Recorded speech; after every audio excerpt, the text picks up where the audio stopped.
doesn't care about you. That's why you need a medical emergency kit. It contains life-saving medications like ivermectin, Z-Pak, and antibiotics. Stock them before they block them.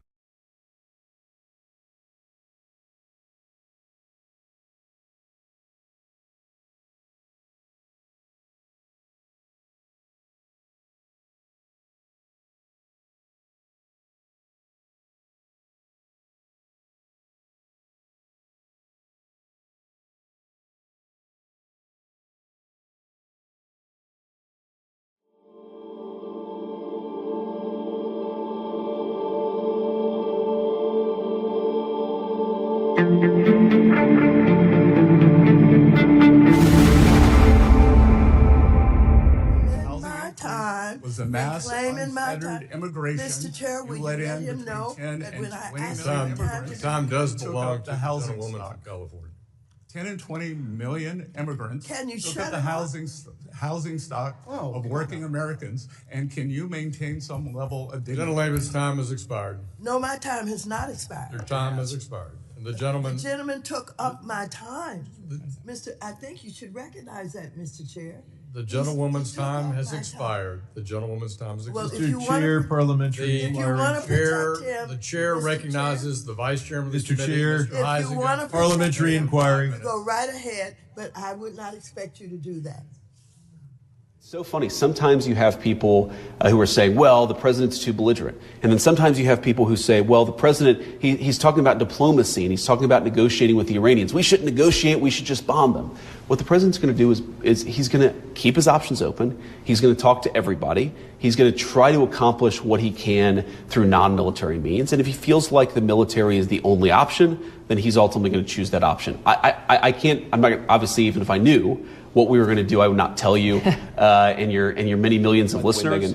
One thing I would say about the Iranians that is just really weird to me, and I don't understand their system, and I frankly think that it makes diplomacy with them extraordinarily difficult, is the person who makes the decisions in Iran is the supreme leader. Okay, the president, our sense is, doesn't have a lot of juice, doesn't really matter.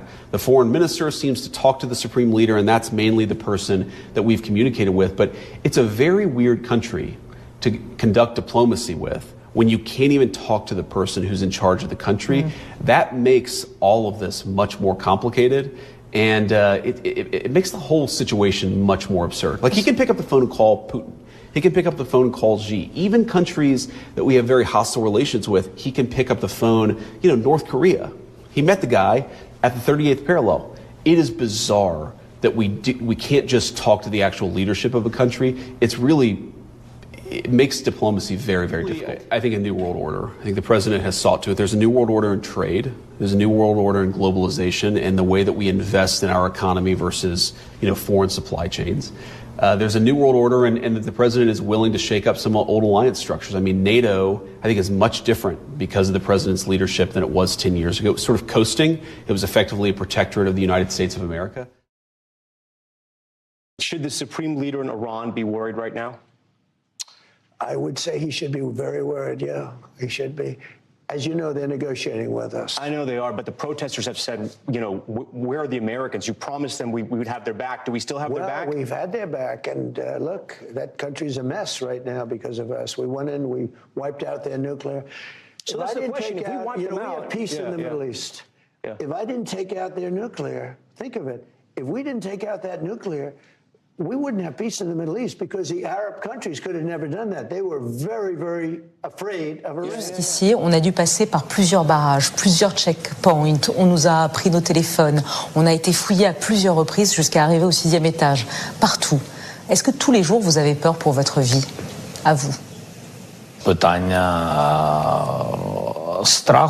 Quand on parle de peur, vous savez, la Russie a déjà essayé de m'éliminer plusieurs fois. D'une certaine manière, je ne ressens plus la même peur qu'au début de la guerre. Je m'y suis habitué. Ça fait partie de ma vie. C'est clair que si l'Ukraine n'arrête pas Poutine, il va envahir l'Europe. Les pays voisins de l'Ukraine comprennent qu'ils seront les premières victimes de Poutine, que la Russie avancera. Leurs drones peuvent travailler en profondeur. La portée de leurs missiles est illimitée. Ils frapperont partout. Je ne veux faire peur à personne. Ceux en Europe qui l'ont bien compris aident l'Ukraine de façon très efficace. Mais les pays qui ne se rendent pas compte que cette tragédie est en train de se produire disent que leur priorité reste leurs affaires intérieures.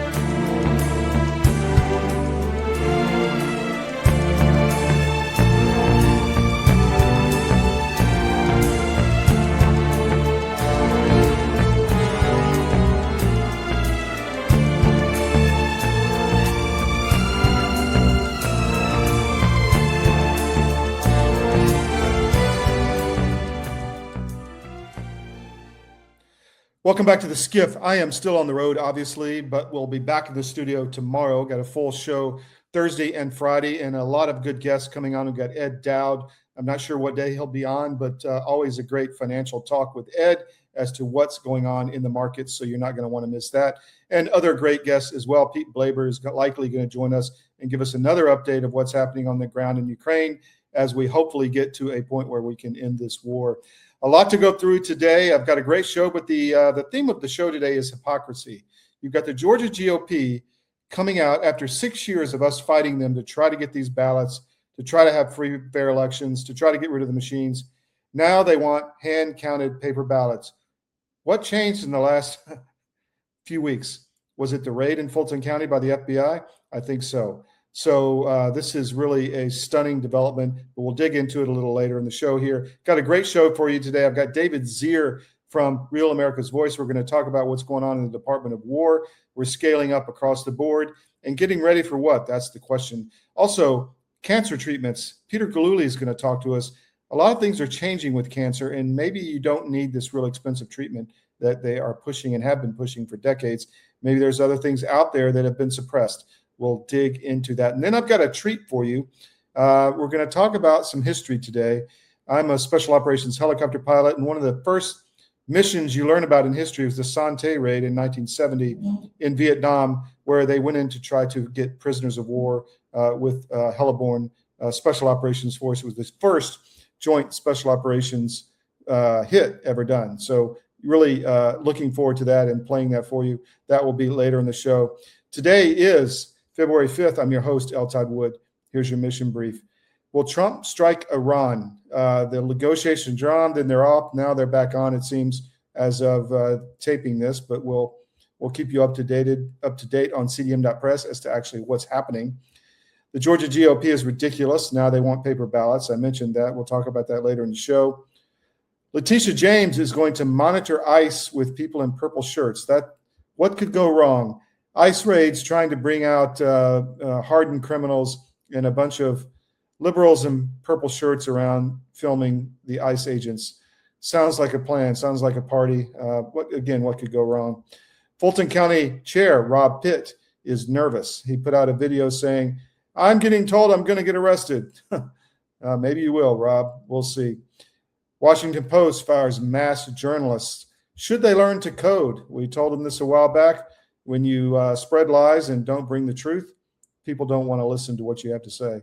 So we've got a lot going on the SCIF today.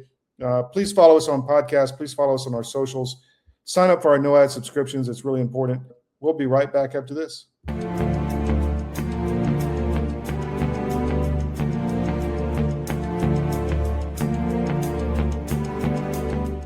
Well, in the case of hydroxychloroquine and ivermectin, these are two medications that have been FDA approved for use in humans for decades. They are very, very inexpensive. Interestingly, available over the counter in almost every other country other than the US and Canada. You can just walk into a pharmacy and buy them like we buy Tylenol in much of the world because they're that safe. And we've known for decades that ivermectin has very strong antiviral properties. It has anti-inflammatory properties, and both ivermectin and hydroxychloroquine are what we call zinc ionophores. They help to move zinc from the bloodstream into the cell, which is where it needs to be in order to fight off a virus. So lots of application for these, and we have every reason to believe that those drugs also will likely have some efficacy against H5N1 or a number of other respiratory viruses that we may meet down the road. If you haven't noticed, gold has reached a new high, all-time highs actually, and keeps going up every day. Why is that? It's because precious metals are a long-time historical store of value. And if you own a portfolio and you have assets in the fiat currencies, i.e. stocks, bonds, cash, or whatever, you're vulnerable to hyperinflation, which is coming as our debt explodes another trillion every 90 days. It's really scary. So how do you protect yourself? Go to Advisor Metals. If you look on any of our cdm.press sites, about halfway down, there's an ad for Advisor Metals. Click on it, fill out the form for your contact info, and Ira Bishotsky will contact you and talk to you. It's an easy conversation. There's no sales pitch. He's completely verified by us. He has a regulatory background we've checked into. We've checked with his bankers. We've checked with his IRA custodians for metals, and we can highly recommend Advisor Metals and IRA. So go to Advisor Metals. If you call them directly, tell them we sent you at CDM, and he'll definitely take care of you. But protect your portfolio because you really need to. It's coming. Thank you.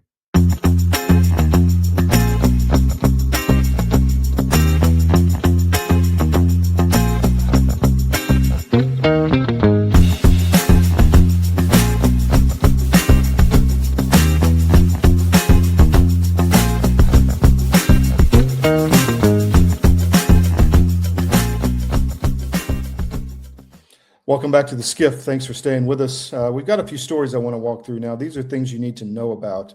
And let's start off with Georgia. The Georgia GOP is all of a sudden coming out and saying they want hand-counted paper ballots. We had AI build this picture for us because that's what we think of the Georgia GOP. We have been fighting them for literally 6 years to get free and fair elections in Georgia. They did not produce or force these ballots out of Fulton County. Raffensperger let it go. The governor is keeping the machines. There's no push inside the legislature to really get free and fair elections. And we've had plenty of evidence the machines are screwed up in Georgia. Raffensperger, a GOP operative, the Secretary of State, put the voter rolls in the cloud with Salesforce on illegally bid contract, on and on and on and on. Anyone who spoke out was called you need to have unity. You have to support the leadership. The Democrats are going to win. All of the same stuff. But now, after the FBI raid, all of a sudden, the Georgia GOP wants hand-counted paper ballots. So really, really fascinating to watch the hypocrisy. We're going to keep the pressure on in Georgia, and that's on the Georgia Record, georgiarecord.com. Please watch and follow that paper. Subscribe if you're in Georgia or want to follow Georgia news. This one in Manhattan. Letitia James is going to monitor ICE operations in New York City. This means she's got a bunch of liberal volunteers who are going to be in purple shirts following ICE agents around New York City as they try to apprehend hardened criminals, terrorists, murderers, rapists. And this is what her brilliant idea is to save New York City. Instead of getting rid of the criminals, she's going to put likely liberal women with nose rings between ICE and hardened criminals. It's not going to go well. What could go wrong? Just a brilliant idea. We're going to try to get some coverage in New York City on this as well in the coming weeks.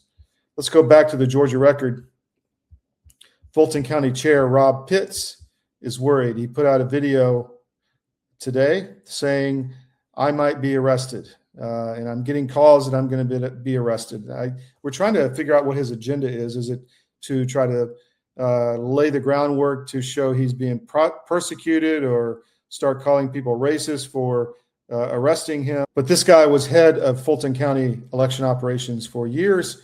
And really, the Fulton County Commission really did nothing to help free and fair elections in Georgia. They just didn't do anything and didn't really try to get to the bottom of what happened in 2020. So now the FBI is, and he seems to be nervous. We'll stay on this story. This one's really interesting. The Washington Post lays off a third of their workforce. They're calling it the Red Wedding at the Washington Post. There are hundreds in widespread layoffs and a lot of wailing and gnashing of teeth online. I don't know. I mean, maybe they should have learned to code a long time ago. When you put out trash, people get to understand that you're not delivering news, you're just delivering propaganda. So there's no reason to read you. And it's just a natural progression that the readership collapses. It's a shame. It's a wonderful old masthead, and it should be rejuvenated by someone, but Bezos obviously isn't the guy to do it. Last story I want to share with you as of taping. We'll bring more in tomorrow on what's going on. Things are going so fast, but the crumbling of gender ideology. A major medical group moves to prevent children from trans surgeries. You can find this on the Connecticut Sentinel, ConnecticutSentinel.com. A lot of good stuff there. We put out so much content on the Connecticut Sentinel, and it really has a national, influence and national impact, because the stories are all what are really important, not just in Connecticut, but all over the country. So check it out with Connecticut. Check out the Connecticut Sentinel, ConnecticutSentinel.com with AC. All right, we're going to take a break. We'll be right back, and we'll continue with the show. We've got a surprise for you with the Son Tay Raid later in the show, but also we've got David Zere coming up. So we'll be right back.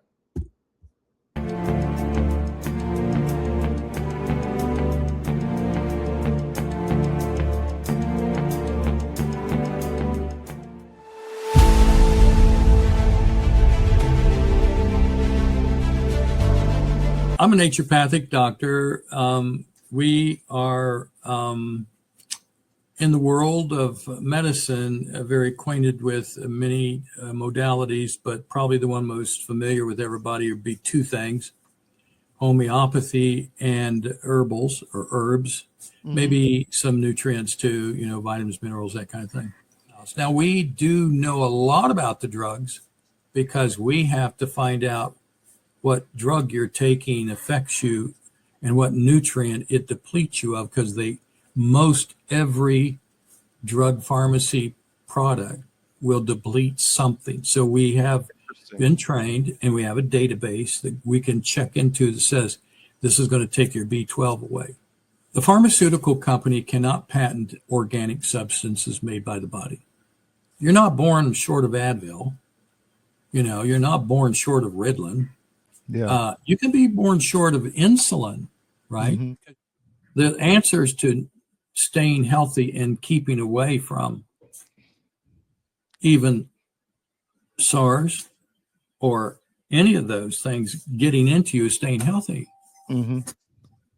You and I get sick because our terrain gets out of balance. Well, that's the same thing in the soil. You and I are made from this thing called dirt. And when we get out of balance, we have the same thing happen. Weeds start to grow in our body. Right? And that's what we want in our body. We want nutrients that we don't understand how to get well enough yet, because our suppliers are lacking knowledge on nutrient density foods. So this is what drove you to develop this, was your knowledge of this, right? Right. Mm-hmm. You know that.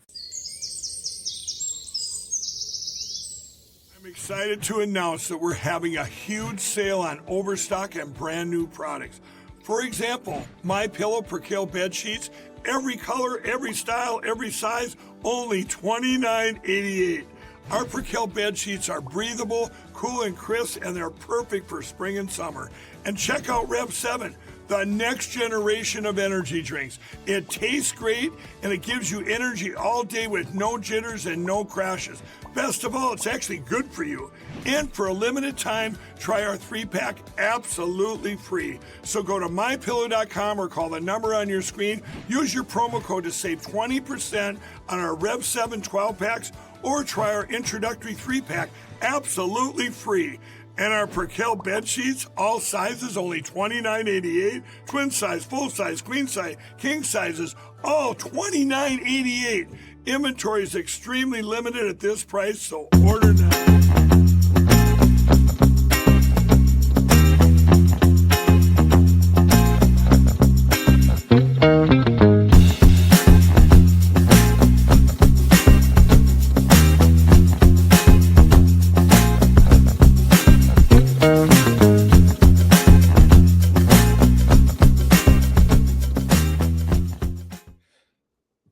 honored to be back with my colleague, David Zere. He's become quite the war reporter at Real America's Voice, and I really appreciate him coming on. I want to hear about your recent meetings at Space Force. You went to, what was it, a conference, or what was it you went to? Yeah, I attended SpaceCom, also known as Space Congress 2026. It's where all the space geeks go, but it's also defense contractors, kids in the robotics competition, Space Force, U.S. Space Command took a whole day for a space mobility conference. And I got to interact with a lot of great people, including an interview with 4-star General Commander of U.S. Space Command, Stephen Whiting, which was really cool. Couldn't have been nicer. And that's like the tenor of what's going on. They're very nice over there at the Pentagon. Yeah. Isn't it? So we met at the Pentagon, but what's the vibe in the Space Force right now? What are you feeling coming out of that? Because I haven't really gone down that rabbit hole yet. Well, a lot of unity. And according to Trump's Defense Acquisition Executive Order that was codified in the NDAA, House Armed Services Committee, bipartisan support, which is usual for the NDAA, right, in the end. But it's really meaningful because it's codified now, and it's going to be delivering rapid capabilities to the military of weapon systems in the hands of the warfighters, defense systems, logistical supply chains, and other, in cooperation with private industry and academia. And it was really interesting because, you and I have covered these from the Army side of things with the airborne. Right. We'll talk about that if you want. And then Naval Rapid Capabilities, which is a new office as of October with Secretary of the Navy John Phelan, a civilian appointed by Trump, who was handled Michael Dell's wealth originally, doing a phenomenal job down there. But Space Command is the same, right? So it's like the 5th branch of service here, I guess, outside of the Coast Guard. It's the other outside branch, but it's kind of like SOCOM. It could reach across and tap into any branch. Was critical in the Venezuela operation, in Iran, in the bombings, providing, I guess, signals intelligence, GPS tracking, other types of services, cybersecurity. Falls under U.S. Space Command, and Space Force is the recruiting arm of that, right? So a lot of concerns in Space Command right now. One is China may have a terrestrial-based laser weapon that can attack our assets in low orbit. You have LEO, MEO, and GEO, right? And the lower orbit stuff, we're starting to push stuff deeper in space. We're worried about ASAT technology, anti-satellite missiles that other countries may have, like we developed early on with the F-15, going up to 60, 80,000 feet, right? And then shooting a missile in space. Also, hunter-killer satellites that could even have robot modular arm attachments and rip apart our satellites and shoot munitions. So, we've always talked about this stuff, like going back to the 80s, I have defense books, publications like, the future of space. And we're all like, okay, yeah, that's way out there, but it's here. And now the Russians may be violating every treaty in the book by maybe, according to some reports, and the Space Command's on it, a WMD up there, which could wipe out a lot of satellites. And in addition to that, the Chinese are making way for 100,000 new orbits, where, say, Starlink is about 10,000 satellites, I believe, where they're making room. They want to dominate space. They may beat us back to the moon before Artemis 2 gets there. There's water on the South Pole, maybe on the moon, and they could use that to extract, I guess, hydrogen and other stuff and make a moon-based colony or settlement, maybe, right? And I guess that's the target for interplanetary travel, to test that out, maybe to get to Mars one day. But also there's rare earth stuff, and the moon's about 1/6 of the surface of Earth, I think. It's probably the size of Asia, if I had to guess. It's important. And, right now the Chinese are hyper-focused. Maybe their technology isn't as good as ours, but if you, take that Red Storm Rising philosophy where you could have, 10 kitchen bombs coming towards a carrier group, maybe one gets through, right? So maybe they're taking this mass kind of targeting type thing to mess with our assets in space. It's really a danger. So did you get the vibe, like you mentioned we were at Fort Bragg together and we went through the Joint Innovation Outpost and their grand opening of their facility and saw how the academia and the military and industry are all working together. really to focus on what the warfighter needs on the ground, not necessarily, as I say, the defense contractors or in the Beltway. Do you get that vibe in Space Force that they have that same, I guess, leading edge? Really? I did 20 interviews there with private defense contractors. The spaceport in Mojave Spaceport at Bhutan in California, they cooperate with Edwards Air Force Base. They tested the XB-1 boom recently, which broke the sound barrier with no noise, could change the dynamics of civilian and military aviation going forward. Also, they are testing hypersonic aircraft there, supposedly, off the record probably. And, you know, spaceports popping up all over the world. But you think about all the couplings and the modular items and the robot arms and the cybersecurity and all these elements, you can't do it without this mass cooperation. So probably more than any branch, Space Command is working with the private sector to develop state-of-the-art stuff, targeting STEM students out of Purdue University. The Cradle of Astronauts, 30 astronauts came out of the private university, right? Also, UCF, University of Central Florida, worked with the Apollo program. Florida's front and central. Artemis 2 will be the largest payload ever launched, I think, in Florida if it successfully takes off. Maybe Friday, that's the launch window, and that'll circle the moon. And the next mission will be maybe to land back on the moon for the 7th time. So, yeah, absolutely, 100%. The cooperation. Now, I wasn't covering the Pentagon when I was a kid. I was in the Soviet Union in '86, and I saw the tanks in the street and the bread and shoe lines. And we always talked about how the U.S. was outspending the Soviets, and we had more of like a private sector mentality. We weren't spending 9% of our GDP on the military. We were spending 3%, but we still had a superior product, Pershing missiles in Europe, changed the dynamic of MAD and all that.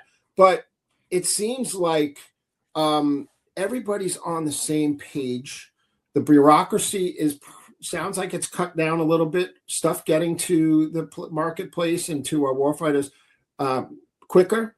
Navy cooperating and partnering with Palantir for Shipbuild OS. We used to produce a ship every 42 days in World War II, and now we have under 380 ships, I think, in our fleet.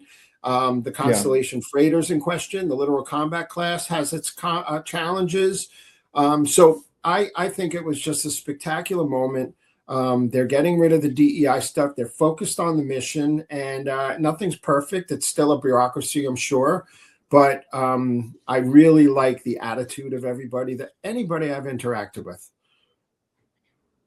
So we've talked about this before, but how do you feel the new, I guess, Pentagon Media Press Corps is working as we're what, 2 months into this now, maybe 3? Yeah. How do you feel? Well, listen, you can't walk around the White House and do whatever you want. You'll get shot. So why should they be able to go all over the Pentagon? I think the lawyers jumped the gun on this when they were asked to sign this new agreement. I think some of the media is probably ruining their decision because there were a lot of good reporters down there, right? But they were cornering people in the hallways. They didn't have proper ID. They weren't being escorted. They weren't going with official business of the Pentagon. And, I think they felt there were leaks and other type of activities. But when we came in there, everyone was saying, oh, the Trump sycophants are there and the WaPo and all this stuff was. But you and I and others and Matt Gaetz slammed them on the F-35 readiness capability at 40%. It should be at 95%. We asked them about, reinstating our troops who were dishonorably discharged with the vax refusal. We pressed on a lot of issues, and I feel like they're listening. They came out with stories maybe related to some of our efforts, and they really like us because we're not out there to be Woodward and Bernstein. I think we're out there to convey their message, and if we see something wrong, to call them out on it. Yeah, and to really be what reporters are is, do research, look at a story, find out where the deficiencies are, and be the fourth estate, if you will. What are you working on now, David? You got anything in the hopper? Yeah, I've got so many exciting things going on. I spent the last 3 weeks on the ground. I was in Minneapolis getting assaulted. Our security had to pull their weapons out, basically. We were surrounded by 30,000 maniacs in Minneapolis. The ring-nosed, angry middle aged liberal white woman was attacking us, assaulted my cameraman in a restaurant by throwing a giant drink in his face just from the Real America's Voice logo on her jacket. We were surrounded in Powderhorn Park, no cops on the ground by design. They were up ahead in a helicopter, but they wanted the chaos, I feel. And all these people started targeting us. I was the only one in the crowd, except for Nick Sauter, maybe one or two others. I didn't even see anybody, that we were in the ground doing interviews on the ground, and we were chased out. We were bumped. We were blocked. They tried to knock out our windows on our van. It was very serious. We called the police. Nobody came. And then I was at the Minneapolis riots the night before when they were slamming the hotel canopy windows and ripped the door off the hinges and went in and actually got inside the hotel where ICE was staying in downtown Minneapolis. And Waltz finally had the state troopers come in and clean it out. So I got that going. I was at Fort Bragg with you. I was there for the Freedom 250 in North Carolina, where they have these 6 mobile museums, another government joint private partnership where they had these 6 trucks, semis, modular, interactive museums called Freedom Trucks that'll be touring the country up until America 250, where they have these museums built by Spevco, a North Carolina company. North Carolina at the epicenter of defense industry, high tech, High Point, the Research Triangle, there's jobs, doing very well compared to both states. And then being at Spacecom. I have a surprise coming next week. I can talk about it next week with DOW. It'll be really, really neat this weekend, early next week. And I'll be on the ground. I was with Trump in Clive, Iowa last week on the ground in Des Moines because he's there to shore up congressional support for Marionette Miller Meeks, who wasn't always a big Trumper, and Zach Nunn, who some say is a little bit rhino, but he's a somewhat conservative guy. But they are leaning toss-up. And if they lose those 2 seats in Iowa, they only can afford to lose 2 more seats nationwide in all the congressional races, and the Republicans lose the House. So Trump is going to spend every week on the ground across America in a different congressional district, I believe, every week or 2 or 3. And hopefully I'll be covering many of those. I'm covering the midterms. I'm doing interviews on the ground. As things come up, I'm Johnny on the spot for them. I'm not a military guy. I'm a military buff. I was in the Civil Air Patrol, Air Force Auxiliary for 5 years as a teenager. I lost my best friend in 9/11. So I, started a veterans group in my late 20s, early 30s. But I always used to drive to D.C. when I was 15 years old to get the latest defense budget primer from the government printing office and the Grenada documents, about 800 pages of all the weapons we captured on the ground in Grenada from Slavic, Iron Curtain countries that were funding and weaponizing the 800 Cuban mercenaries who pretended to be building the runway over there, so like this is what I love to do. I cover the White House, the Capitol Hill, but I'm not the full-time correspondent for those. But I'm really getting my teeth into the Pentagon, gaining trust with these people. I'm respectful, and we'll see, how that goes. And I just feel that there's energy there that's not distracted with divisiveness and throwing this guy out for not doing this, and this guy getting his transgender surgery paid for, and then decide whether it was a skirt or not. Sorry to run on, but I feel like it's a better place, and I'm really honored to be part of it. Yeah, me too. I'm wondering when the next press briefing will be. Have you heard anything about that? Because it's been a few months. Well, I know, I think on Friday there's Hegseth will be maybe at an enlistment ceremony somewhere. Yeah, I saw that, yeah. I'm sure there'll be more pressers coming up. I know that Homeland Security had a presser today on the border in Nogales we were invited to. I don't know if we sent assets there, but, they're going to finish the border wall. And they have, this $42 billion or whatever in funding or so. And hopefully it'll be done before the midterms in case the Republicans lose it. So we always have our ear to the ground. We're excited to be part of anything that's going on. We've taken several trips with Pete Hegseth to California, to private industry with Benny Ray Harmony, one of our new correspondents. He's also a congressional and White House correspondent. And, Rav is everywhere. So we're really engaged. It's a new media. It's a new media, and you don't have to be Walter Cronkite. No, you just have to be interested and work hard and be a little honest, and you'll build trust, as you said. That's fantastic. David, thank you so much for your time, man. I appreciate it. Yeah, Todd, listen, I love your work and your service to our country, and keep it up. And it's an honor to know you. Yeah, we'll see each other, I'm sure, somewhere soon. Take care. Great. Thank you.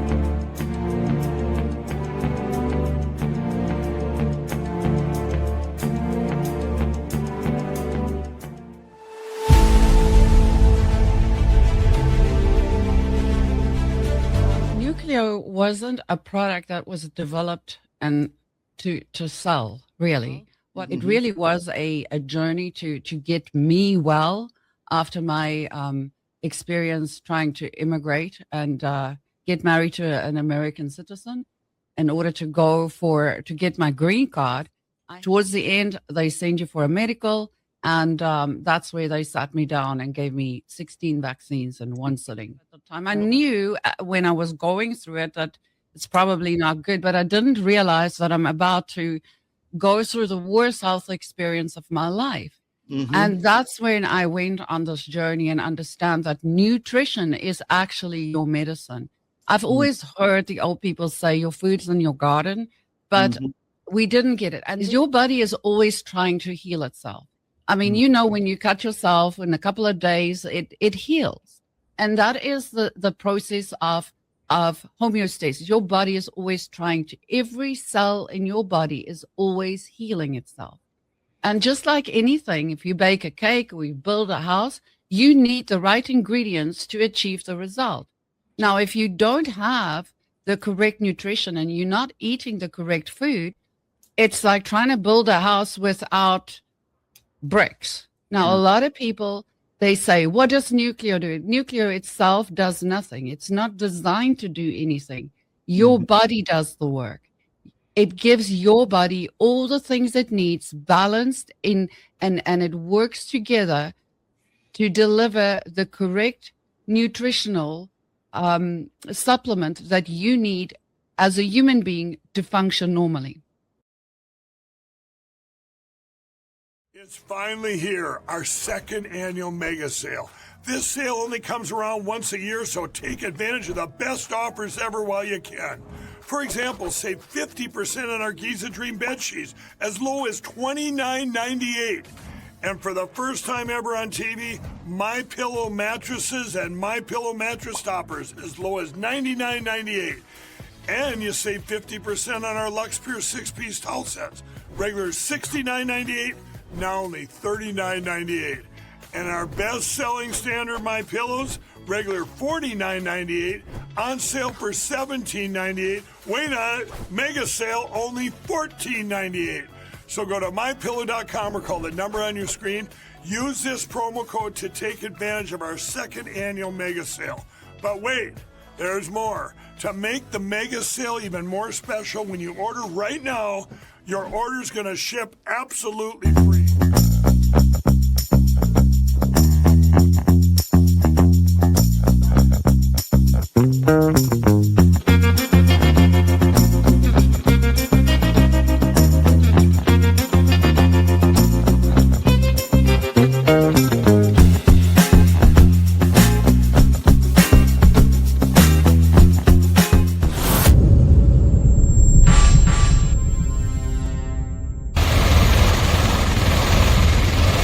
The HH-53's side door gunner used a minigun to unleash a fierce barrage of tracer fire that licked the structures below. Sergeant Westbrook sat in the cabin, huddled close to Captain Daniel, both anxiously awaiting the helicopter to take them to the landing zone.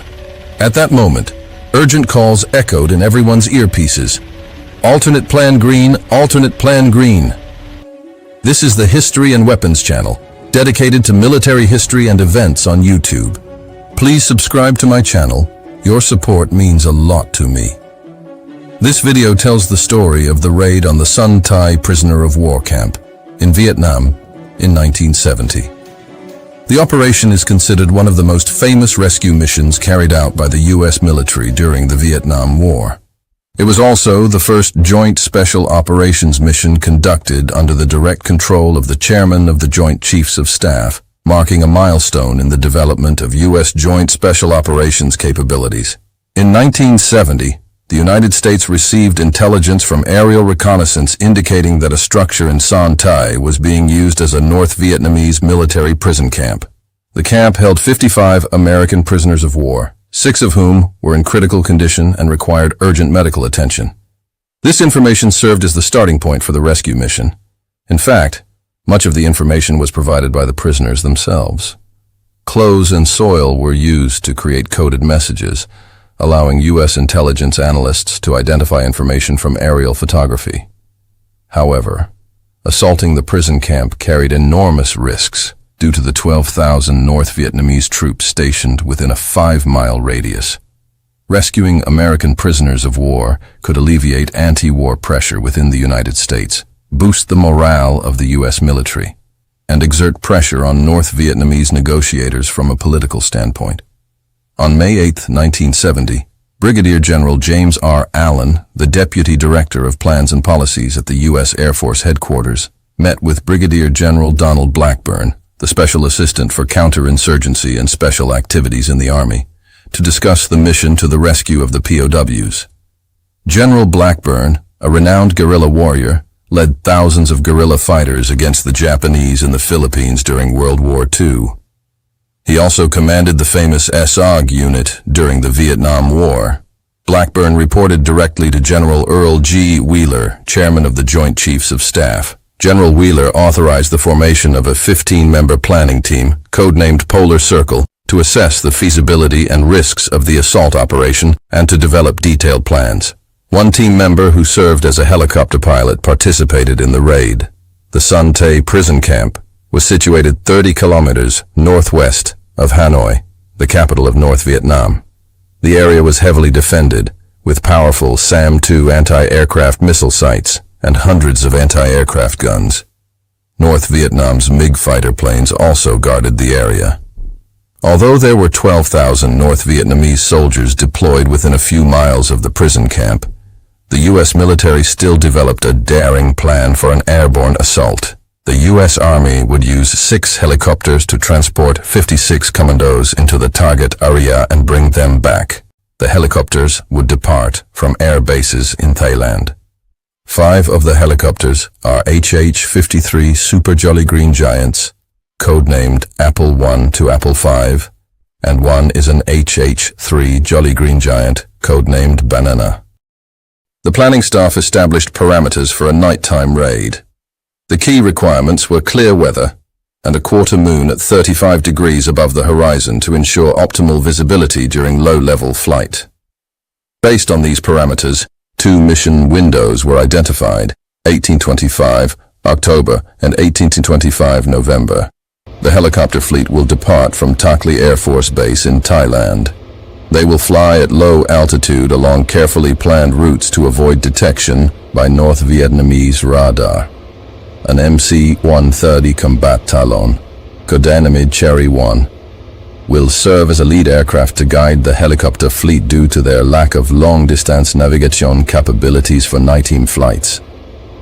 This will be a challenging task as the MC-130 will fly at near stall speeds. The Air Force will deploy 5 A-1 Sky Raiders, codenamed Peach, to provide fire support for the operation. Another MC-130E, codenamed Cherry 2, will lead them. The A-1 squadron will take off later than the helicopter fleet and follow a zigzag flight path. They will arrive nearly simultaneously with the slower helicopters in the target area. At higher altitudes, the U.S. Air Force will deploy 2 EC-121T aircraft for airborne control. HC-130P will provide aerial refueling services for the fleet. 10 F-4 fighter jets will provide air cover to prevent North Vietnamese MiG fighters from approaching. Additionally, 5 F-105 Wild Weasel fighter jets will carry Shrike missiles to suppress North Vietnamese SAM missile defense systems. Upon reaching the target area, the lead MC-130 will drop Blalo-27B napalm bombs and ground battle simulators at a distance from the POW camp. The simulators, which are metal cans filled with fireworks, produce sounds resembling intense gunfire when activated. This will mislead the North Vietnamese forces to the wrong location. The helicopter fleet includes the HH-3 helicopter, codenamed Banana, which will carry the 14-member assault team, codenamed Blue Boy. They will land directly inside the POW camp. Due to the limited open space and surrounding trees, the HH-3 helicopter will perform a forced landing, anticipating damage. After completing the mission, it is expected to be abandoned and destroyed by explosives. The assault team members will join the rescued prisoners on the remaining 5 HH-53 helicopters for evacuation. The Blue Boy team is responsible for rescuing the prisoners. The HH-53, codenamed Apple 1, will carry the 22-member support team, codenamed Green Leaf. Their mission is to breach a large hole in the south wall of the POW camp, allowing members of the Blue Boy team and the prisoners to evacuate from this point. They will also enter the POW camp, clear the buildings, and assume control of the entire facility. The HH-53, codenamed Apple 2, will transport the security team, codenamed Red Wine, consisting of 20 members. The southern part of the POW camp will also be targeted. Nearby structures will be cleared, bridges over the river will be destroyed, and a defensive position will be established to prevent any North Vietnamese soldiers from approaching the camp. Red Wine will send a squad to clear an area for evacuation. At the end of the operation, everyone will board helicopters from the evacuation point. Each of the 3 teams has backup plans in place. If any team encounters unexpected difficulties and cannot carry out its mission, other teams will replace them and complete the tasks. Each team has a forward air controller who guides the Peach Squadron, providing airborne support. This outlines the entire plan. The plan underwent numerous improvements during subsequent training and preparation phases before reaching its final form. For example, the Army initially planned to use UH-1 helicopters to land inside the POW camp due to their compact and agile nature. However, during practical training and experimentation, it became clear that the UH-1 had limited range, insufficient internal space, and difficulty accommodating an adequate number of assault team members into the POW camp.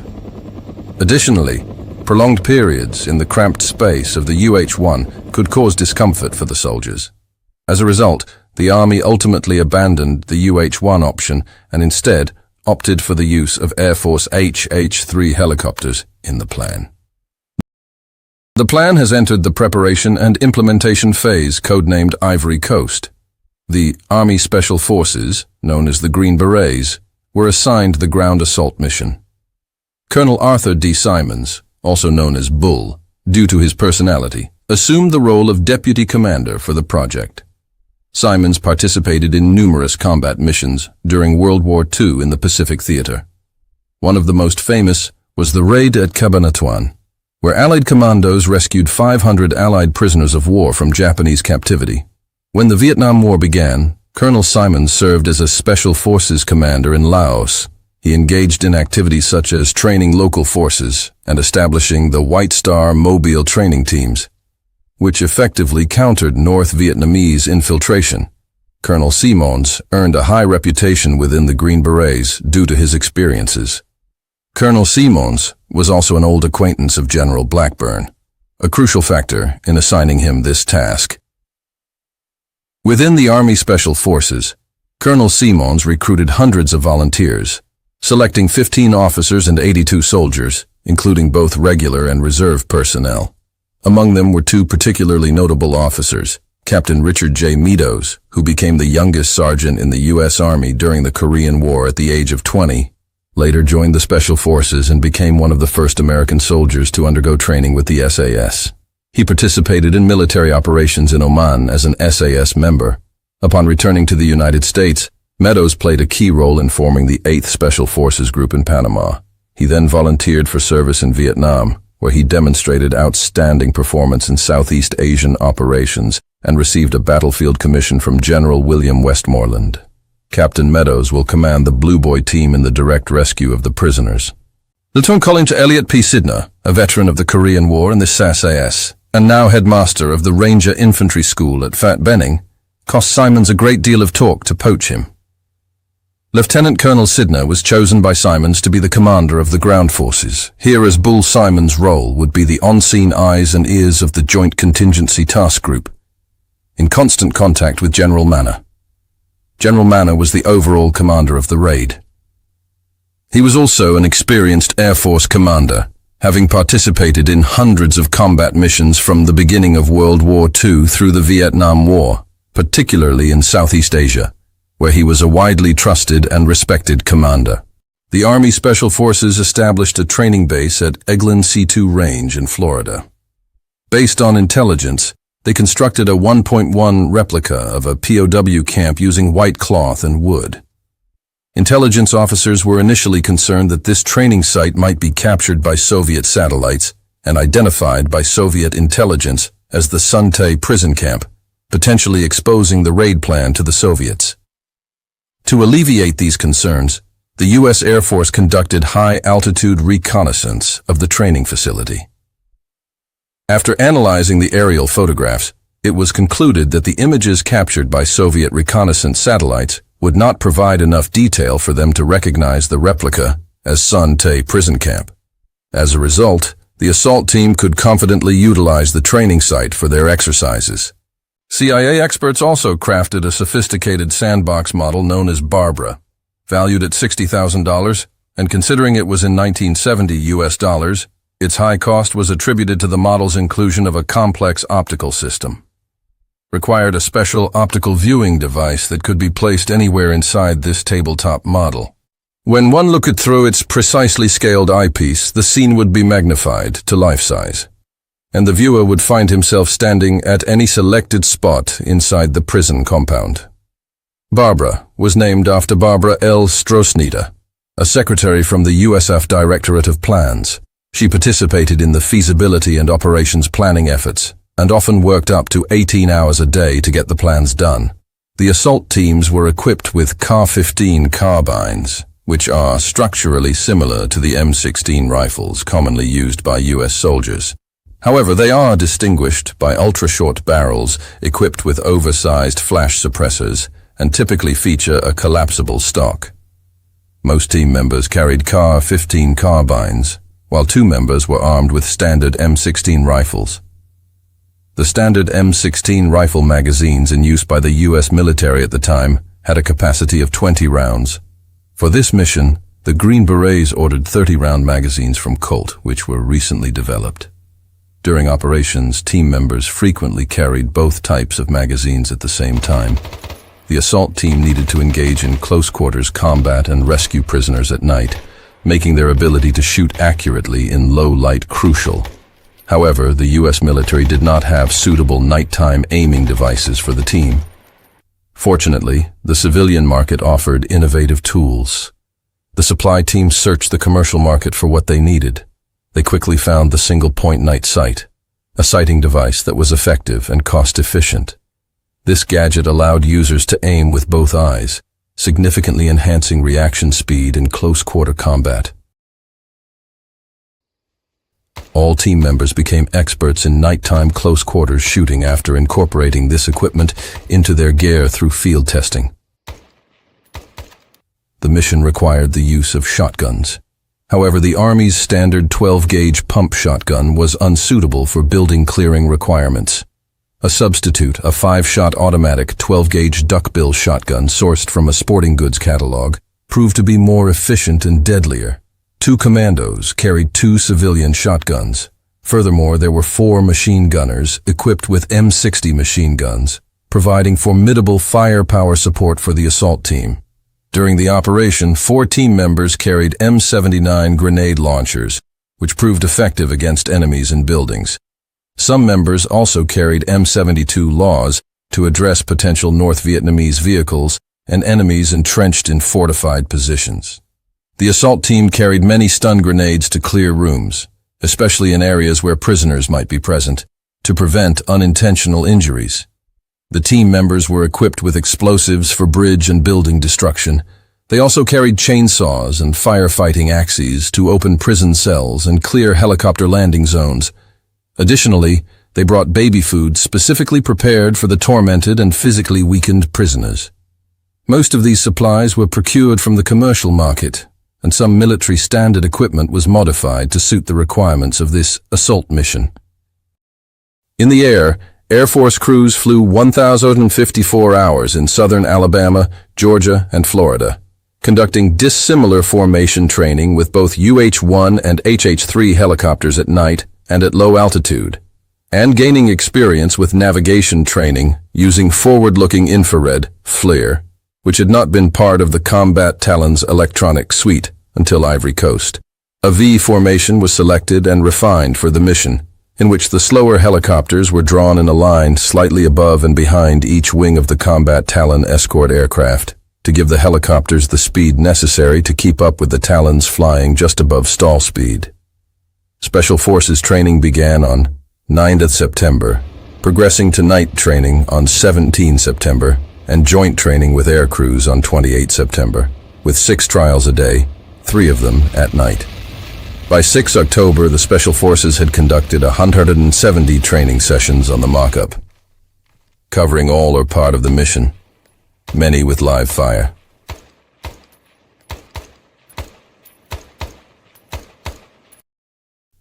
To celebrate the 25th anniversary of the United Nations, the White House delayed the raid during the first available time frame, as Nixon was wary of provoking communist nations.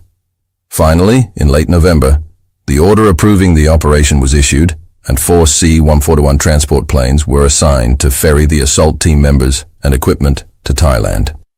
At this critical moment, the Defense Intelligence Agency received intelligence from a reliable source in Hanoi.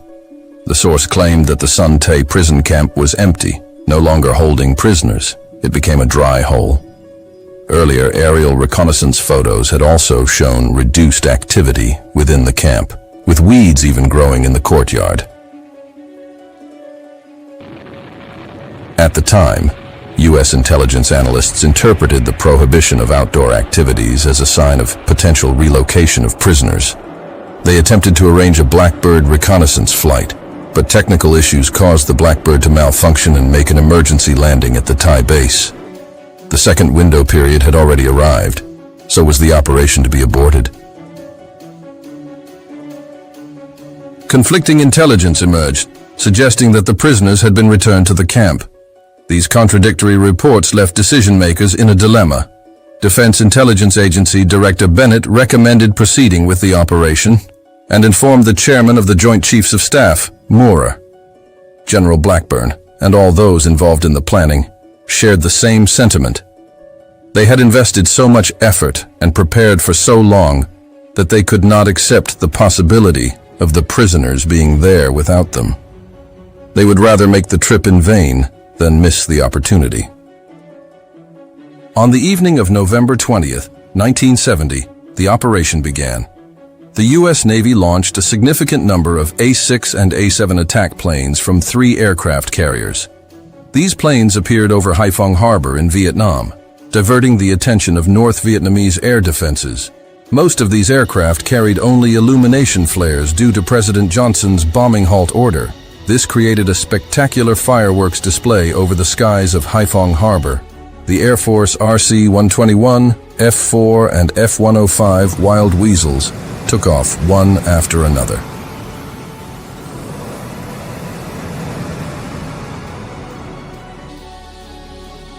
Their mission was to support and protect the fleet heading towards Son Tay. At 22 hours, the MC-130 with the codename Cherry 2 took off, followed by Cherry 1, which experienced a delayed takeoff 23 minutes later due to mechanical issues. They served as guides for both the helicopter formation and those A-1 attack aircrafts, following the planned route towards Son Tay prison camp.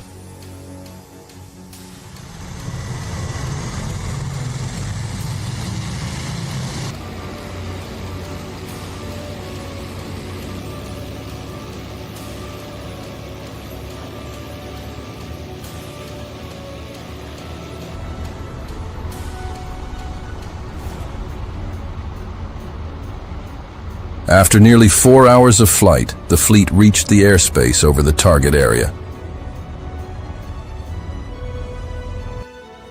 Cherry 1 dropped illumination flares over the Son Tay prison camp and then proceeded eastward. At a distance of 2 miles from the camp, it released napalm bombs and combat simulators.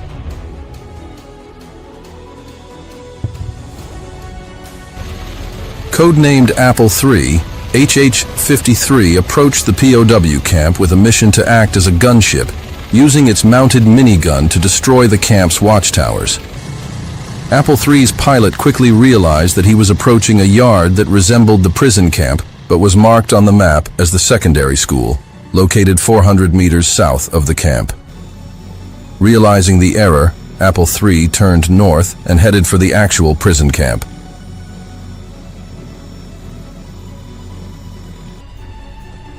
Hovering over the camp, Apple III's minigun quickly obliterated several watchtowers at a rate of 4,000 rounds per minute.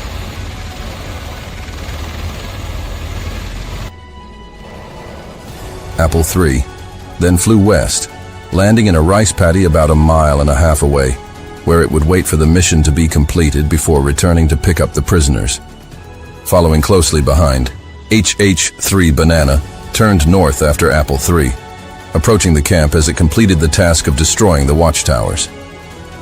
Once Apple III had completed its mission, Banana descended into the open space at the center of the camp. The surrounding trees were taller and denser than expected, and the HH-3's rotor blades sliced through the treetops like a lawnmower. The HH-3 almost fell directly into the open space. Although the Blue Boy team members were lying on padded mats inside the helicopter, the force of the impact threw one of them out of the door. Fortunately, he was unhurt. Inside the cabin, a fire extinguisher was dislodged and struck the helicopter mechanic's ankle, fracturing it. This was the first casualty of the operation. However, the mechanic was so excited that he did not discover his injury until he was on his way back. As soon as Banana was stabilized, the Blue Boy team members rushed out. Captain Meadows, holding a megaphone, shouted, "We're Americans! Keep your heads down! We're Americans! This is a rescue! We're here to get you out! Keep your heads down! Get on the ground! We'll be in your cells in a minute!" The assault team, following their training, began the assault on the POW camp. Guards who appeared in front of them were quickly neutralized.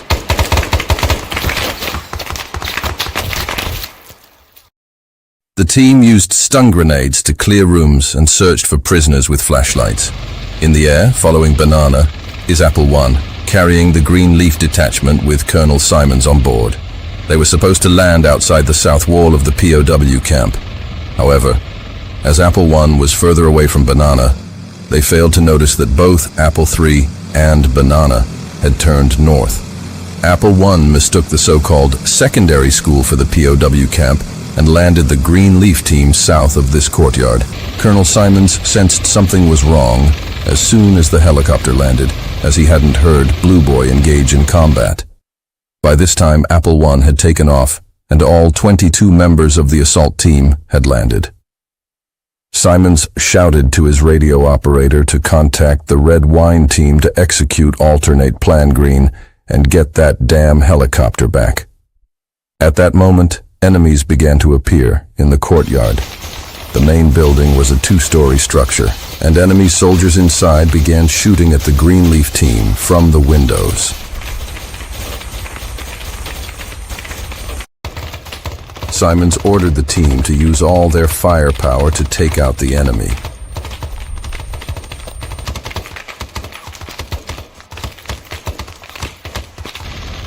Still in the air, inside Apple II, Lieutenant Colonel Sidner and all the members of the Red Wine team saw gunfire in both courtyards ahead, and through their headsets they heard Greenleaf's call, "Alternate Plan Green." It was clear that Greenleaf was unable to complete the mission, and Red Wine had to take over. Consequently, Apple II flew towards the prisoner of war camp and dropped the Red Wine team outside the south wall. Captain Meadows and his team searched for prisoners inside the prisoner of war camp. However, they found no prisoners or signs of habitation as they opened one cell after another. All the cells were empty, and one cell was even filled with cement. At this moment, Meadows heard the radio message that Redwine was blowing up the south wall. A loud explosion, smoke dissipated, and from the collapsed wall, Redwine's team walked in. They joined forces with Blue Boy's team to continue clearing the buildings inside the prisoner of war camp. Some buildings had numerous North Vietnamese soldiers inside, exhibiting intense firepower, but also considerable chaos. The assault team swiftly suppressed and eliminated them. At the secondary school to the south, Colonel Simons and his soldiers encountered a similar situation. The enemy seemed numerous, easily over 100, and notably taller than the typically shorter North Vietnamese soldiers. Despite their fierce counterattack, the sudden assault had left the enemy in disarray, lacking organization. The assault team used M60 machine guns to suppress the enemy's firepower, then continuously fired M79 grenades into the windows. Suddenly, perhaps igniting fuel or ammunition inside the building, the two-story structure exploded, blazing fiercely. The fire rapidly spread to 3 adjacent buildings, constructed with flammable materials like wood and bricks, resembling logs in a fireplace. The enemy started fleeing the structures, and Colonel Simon's assault team rushed into the courtyard, continuously shooting down the panicked enemy. They might have killed at least 100 enemies. These soldiers didn't appear to be North Vietnamese, and later intelligence suggested they were likely Soviets or Chinese, assisting the North Vietnamese in training to use anti-aircraft systems. Within 5 minutes, Greenleaf had eliminated the enemy forces in the secondary school, turning it into ruins. Apple One's mistake might have inadvertently helped the American riders, as this so-called school was, in reality, a military camp with over 100 soldiers, located just 400 meters from the prisoner of war camp. If it hadn't been attacked as per the original plan, these over 100 soldiers, under proper organization, could have posed a significant threat to the assault team. The pilot of Apple One dropped off Greenleaf, but promptly circled back to rejoin them after realizing the mistake. Greenleaf quickly returned to the helicopter, and Apple One guided them to the correct location, and things were back on track. The assault team members from Redwine and Greenleaf then began executing their planned tasks. Their mission was to destroy bridges and pumping stations along the river, as well as clear a site to the south by cutting down trees and power poles. This would allow helicopters to evacuate personnel. The team had almost finished clearing the structures inside the prisoner of war camp, despite encountering up to 20 North Vietnamese soldiers in some buildings. They successfully eliminated all of them. During this process, a member of the Red Wine team had a close encounter with a North Vietnamese soldier. The soldier fired an AK-47 at the team member, hitting him with 4 bullets in the chest. Fortunately, the team member was also an explosives expert carrying several pounds of HMX. The thick explosive package absorbed the bullets, saving his life. He came close to being the first casualty among the riders. After the incident, the team member retaliated with a Car-15 carbine, killing the North Vietnamese soldier. During the firefight, a team member was shot in the leg while attempting to throw a grenade. Fortunately, the wound was not fatal, and after receiving a simple bandage, the team member continued to engage in the battle. This was the only injury sustained by the assault team. During the Greenleaf team's combat at the school, Redwine encountered a personnel shortage while tasked with blowing up a wooden bridge. To address this, Lieutenant Colonel Sidner instructed the forward air controller to guide 2 A-1 Sky Raiders for an airstrike on the wooden bridge. The 2 A-1 Sky Raiders dropped white phosphorus incendiary bombs, causing the bridge to blaze.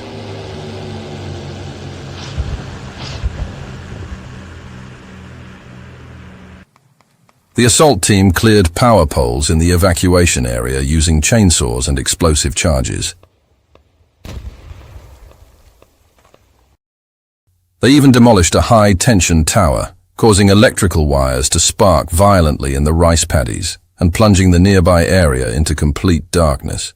The assault team searched the entire compound twice, but found nothing. There were no prisoners, It was a dry hole. Although disappointing, the immediate concern was evacuation. The mission had to be completed within 30 minutes, as North Vietnamese reinforcements could arrive at any moment. A small team was sent 600 meters southeast to plant claymore mines and prevent personnel from approaching. Upon the arrival of a convoy of 4 trucks at the POW camp, a team member destroyed the first truck with an M72 Law, causing the convoy to halt. The team was recalled promptly as helicopters were waiting to evacuate them. All members of the assault team, including the 3 crew members of the damaged HH-3 Banana, boarded 2 HH-53s and flew away from the POW camp. Before departure, explosives were placed on the HH-3. As the team flew away, the Banana exploded, creating a dazzling fireball at the Son Tay Raid camp. At this point, the North Vietnamese anti-aircraft systems had targeted this location, not the low-flying helicopter group, but the F-115 Wild Weasels providing high-altitude cover. On the helicopters, the crew witnessed SAM-2 anti-aircraft missiles launching from the enemy positions, heading into the sky. Unfortunately, one F-105 was hit, forcing the 2 pilots to eject.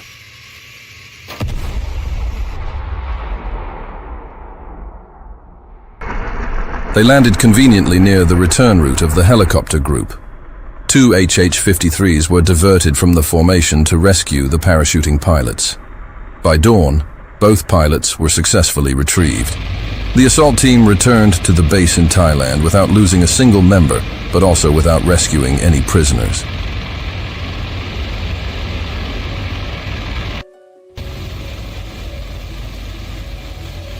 The disappointing news reached the Pentagon and the White House.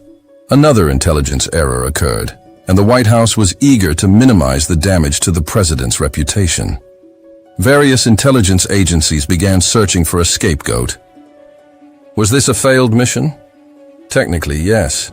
A mission to rescue prisoners ending empty-handed is considered a failure. However, from a military perspective, it was an extraordinary operation.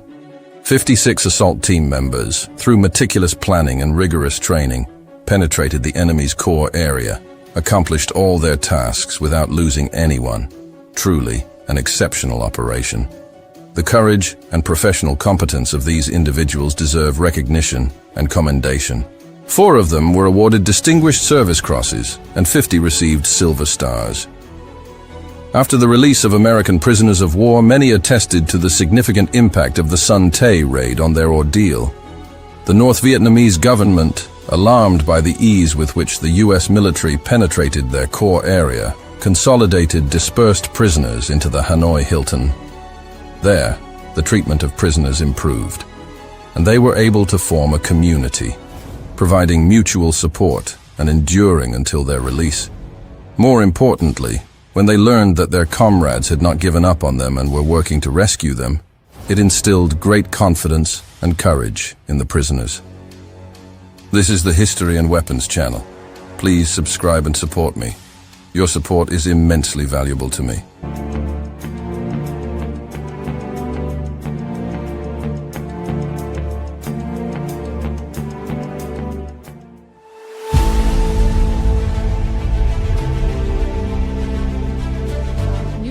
Wasn't a product that was developed and to sell, really. What it really was a journey to get me well after my experience trying to immigrate and get married to an American citizen in order to get my green card.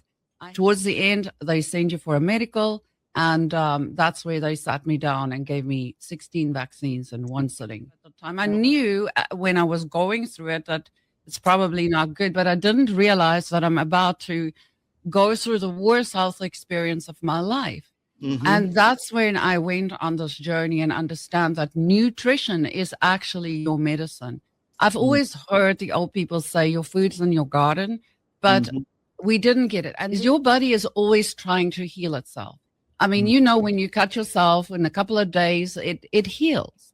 And that is the process of homeostasis. Your body is always every cell in your body is always healing itself. And just like anything, if you bake a cake or you build a house, you need the right ingredients to achieve the result. Now, if you don't have the correct nutrition and you're not eating the correct food, it's like trying to build a house without bricks. Now, a lot of people, they say, what does nuclear do? Nuclear itself does nothing. It's not designed to do anything. Your body does the work.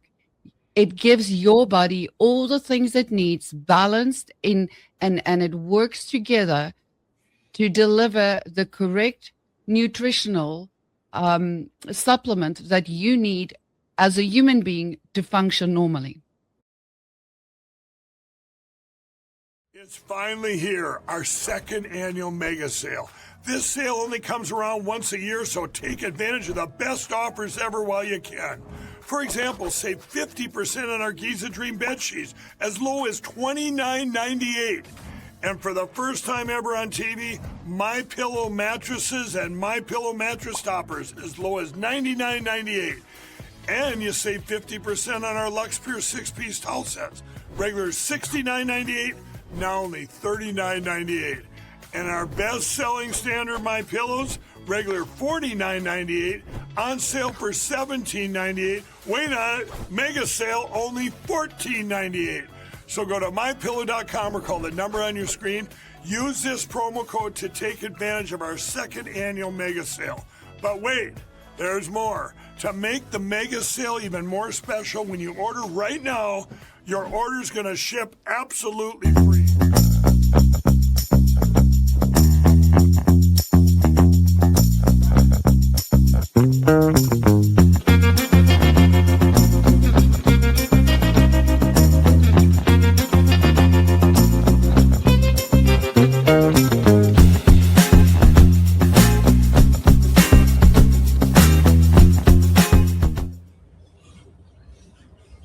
Can you hear me? I feel we might be frozen. Yeah, I can hear you. I mean, you're a little choppy. I don't know if it's the downtown setting where you are. Yeah. Okay, we're good. All right, here we go. So we are honored to be back with Peter Gillooly. He's the CEO of the Wellness Company, and so much going on there, Peter. I have to give it to you, man. It's the product flow is pretty amazing. But this month is Cancer Awareness Month, and everybody in the U.S. has been touched by someone who has cancer, knows someone. My own brother died of brain cancer decades ago. Do you think we should be doing more research? I mean, where do you see this whole thing from your perspective as re-engineering healthcare? It's a great question, Todd. The first thing that people should just be mindful of about cancer is that the field of treatment has not evolved significantly in several decades. First course of action is still for many chemotherapy and then radiation and surgery. And I'm not saying that these treatments aren't effective for some, they are, but for a disease state that affects 1 in 3 Americans over the course of their lifetime, and as you said, we all know somebody, if not ourselves, who have been affected by cancer.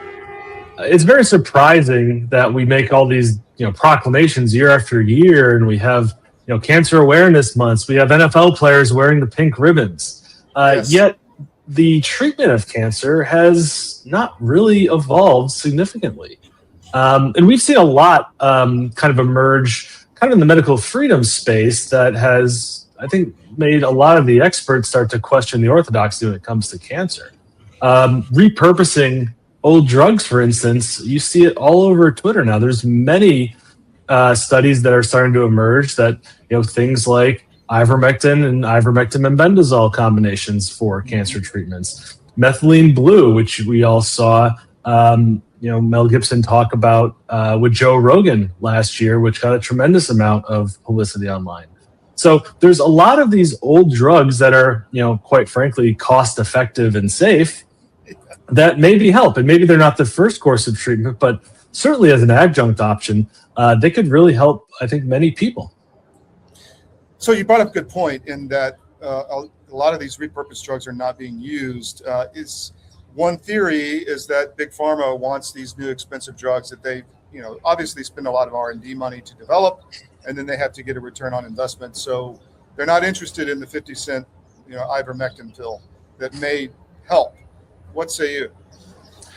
Absolutely. Follow the money. And I think we all can look at the American healthcare system now and agree that it's a disease management system. There are little incentives for disease cures because then you lose a patient effectively. And we see the same thing when it comes to cancer. And moreover, and your audience might know this, Todd, but there's only two types of drugs in the United States that doctors are actually incentivized monetarily to prescribe to patients. And those two types are vaccines, surprise, and chemotherapy drugs. And we all know chemotherapy, a single course, you're going to look at, $30,000 a month on those drugs. So we're not talking about small sums of money. So you're absolutely right when you say that perhaps there is a misaligned incentive here within big pharma and the insurance industry, and maybe the healthcare industry as a whole, for that matter, all the way to the FDA, that we're not looking at maybe the best options for patients, and we're looking at the best options for business. So the turbo cancer has been a thing, and there's been some studies come out recently, and the whole theory is this spike protein that's being created in your body may do real damage to your body, including suppressing your immune system and allowing a lot of these cancers to grow. Has the wellness company looked into that? I know Dr. McCullough's been involved in that, correct? We absolutely have, and we have an ivermectin mebendazole product, and we actually have an ongoing study right now about patients who have been using our ivermectin mebendazole product with the course of their own cancer treatment. We hope to be able to publish results from those studies here in the second quarter, but the initial results are some very interesting and promising stories that we're receiving back from patients. But to your point on turbo cancer and spike protein, look, we all have cancer cells in our body every day. You, me, everybody listening. Our immune system is built to clean these up. It can proactively detect cancer cells and eliminate them. And that's how we stay healthy. But when you have a compromised immune system, that's when cancer can get out of control, because your immune system, quite frankly, can't recognize or keep up with the growth of cancer cells. And that's exactly the theory right now about why turbo cancer is emerging within vaccinated individuals and individuals with long COVID, because the spike protein compromises and overwhelms the immune system and causes an inability to recognize early cancers. And look, it makes sense. Even 5 years ago, Todd, I couldn't tell you a single person under 40 who had a aggressive pancreatic cancer, colon cancer. Yet the last couple of years, the numbers of people who have gone, to stage 4 cancers that are, very young has exploded. It's really unheard of in medicine, and we really need to be asking why. And I think the answer is the results of the vaccine and the spike protein that maintains itself in people's bodies. That being said, do you see any other institutions besides yourself and maybe, Children's Self-Defense or others looking at this issue with ivermectin and some of the other drugs to actually test them and see if they're effective? Do you think more research needs to happen, I guess is the question? 100% more research needs to happen. And to be clear, the study that we're running is not a FDA-approved randomized controlled trial. This is a study that we're running on our own patients just to get some more data about the outcomes and hopefully spark that conversation. What we really need is a big research institution, ideally one that's independent and not being funded by large pharmaceutical companies, to take this topic seriously. And that's really what it's going to take to put this on the map. There have been some studies that have come out in the past 5 years that show good promise, but we're still talking about small patient populations and not the same rigor that you would expect from an FDA-approved trial. But look, this is the scientific process, and we really think that throwing our weight behind it and our voice behind it as something that seriously needs to be investigated by the healthcare authorities is going to be a step in the right direction. What about prevention? We always talk about cures and detection, but it seems like an ounce of prevention would go a long way. Do you see any I guess, developments, or do you have theories on that, on where we could look to help that effort? Yeah, certainly. So I talked a few moments ago about how the immune system plays an extremely important role in cancer prevention. Also, by the way, metabolism. Your body and how you eat can affect its ability to modify cell growth, right? Cancer really is an out-of-control cell growth. So we've been looking at this topic seriously. Dr. Kelly Victory, who I know you've had on the show before, she had her own cancer battle. She had breast cancer. She, attacked it aggressively and has had a very good outcome. But through that process, she really went down the rabbit hole about all the different options that are out there when it comes to cancer treatments. And she recognized that, besides the lifestyle factors that we all know about, don't smoke, drink less, get sleep, which, by the way, really affect inflammation and stress on the body, which in turn affects the immune system. She pointed out that there are a number of ways that, from a supplementation standpoint, we can reinforce our immune system and our metabolism to function and reset at more optimal levels. We designed a product called Shield, which is specifically geared towards optimizing your body for inflammation, immune system defense, and metabolism simultaneously. We discovered that in order to do so, you need a actually very bulky product. It's not something that you're going to be able to fit in a single tablet. So we actually invented a drink mix. It tastes just like hot cocoa, but it's packed with all the different nutrients that you need to help really reinforce your body. And look, it needs to be a lifestyle, right? Like, as you said, lifestyle is really one of the largest outcomes when it comes to determining whether or not you get cancer. And we try to design it so it's something that you could take every day and enjoy, and also get the benefits of better health. Outstanding. I'll have to look into that. I want to switch gears. Bobby Kennedy's been doing a lot. He's getting a lot of pushback in the MAHA movement. What do you see happening as we go forward? Do you think the government will be successful in removing a lot of this pharma influence? It's hard to say, especially because administrations are fickle. They come and go. I'm encouraged by some of the gestures that Bobby Kennedy and HHS has made, specifically around nutrition. Look, Americans have some of the worst nutrition out of any developed country around the world. That's why we're so obese and have all these other nutrition-related diseases. The food pyramid, I think, was a good step. We don't agree with all the recommendations on the food pyramid. I still don't think eating red meat, for instance, every single day is necessarily the right answer, but perhaps it's a step in the right direction away from processed carbs.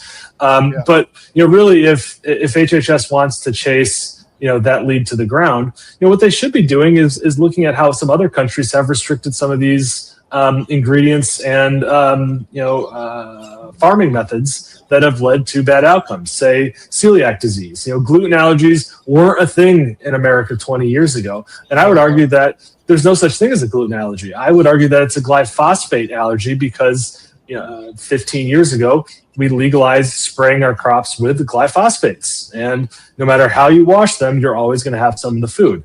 That's not the case in some of these other European countries. That's why you see people that have a gluten allergy that go to Italy, have a bowl of pasta and say, I feel great. Well, it wasn't the gluten, because there's gluten in that pasta. So we really need to be asking ourselves why. So I think there's things like that I think I would love to see some more concerted action around, Todd, in order to have a better food system, which really can benefit all Americans. Last question. You mentioned obesity, and there's been a lot of negative consequences in press on some of the, like the Ozempic face and a lot of these other drugs or methods, I should say. You have a very specific, interesting product called Drop, I think. Tell us about that. Yeah, we have multiple products that are geared to help treat obesity and metabolism.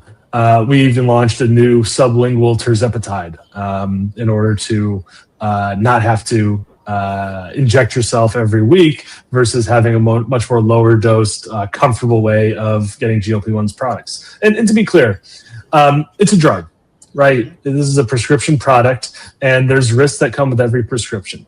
Personally, our stance is that the benefits for most of GLP-1s outweigh the risk. That said, a lot of it depends on the individual taking the drug. And by that, I mean, there's no such thing as a silver bullet or a panacea. If you're just taking it and expecting to get skinny and not changing anything else about your lifestyle, Todd, you're not going to have long-lasting change, which is what Americans want. So when you hear things like, Ozempic face and some of these side effects, a big cause of that is the fact that people are losing weight, but effectively they're starving themselves. They're not doing anything in terms of exercise or building muscle. So you're seeing the effects of starvation more so than anything else. And then when they get off of GLP-1 products, because they didn't change their lifestyle, they have no way to protect themselves from the fat coming back. So they end up right back on the GLP-1s a couple months later, and that starts a bad cycle that we don't like to see. So while I think that GLP-1s offer a tremendous benefit and they can help a lot of Americans, we just need to be conscious that the drug alone is not going to give you the result you want. You need to still put in some of the work to actually change your lifestyle and commit yourself to being healthy. Well, Peter, I appreciate you coming on. Do you have anything else you want to get out today? I thank you for the time, Todd, and all the work you do. I'm really excited to continue to be pushing on this cancer topic. We just see so many people now tragically, contracting cancer. And I think from everything that we've done on spike protein and now adjunct drugs for cancer, I think we have a very big offering that can save a lot of lives, frankly, and that's the goal. Actually, I have one more question. Sorry. Sure. How would someone who doesn't, they have a healthcare system with their company and maybe they are not satisfied and they want to explore how to use, I don't want to say alternative healthcare, but maybe re-engineered healthcare. How would they interact with the wellness company? What would they do? We have a ton of educational resources, Todd, on our website. We've created 10 plus page downloadable guides on key topics that we get asked about most: cancer, weight loss, spike protein, that really act as an authority piece so you can learn in layman's terms what's going on here and also explore some of the, to your point, alternative options out there outside the mainstream. And while we are a cash pay company, I think if people actually really start to look at their own healthcare spend, they'd be shocked to see how much money they're spending every single month straight out of their paycheck, or, God forbid, they have one ER visit that runs, a couple grand. You can save a lot of money by just taking some preventative action, having a medical emergency kit in your home, starting a healthy supplementation program. It costs you very little and can save you a lot in the long run. Peter, thank you very much. We'll have you back. Thanks, Todd. All right, bye. Hope you enjoyed the SCIF today. As I said earlier, we'll be back in the studio later this week, Thursday and Friday. Ed Dowd is coming on. You don't want to miss that. I'm not sure exactly when he's going to be on the show because he's always kind of hard to pin down. He runs finance technologies out of Hawaii, but he's agreed to come on this week, and he always does what he says he's going to do. So we look forward to that. Pete Blaber's coming. We'll talk about Ukraine. We got to end this war. I know that's a subject we beat to the death, to the ground, but we're gonna keep doing it because we gotta end this conflict and stop it before our boys and girls get sent over there. Really appreciate you coming on today. We'll be back tomorrow, 10 to noon, Monday through Friday on the SCIF.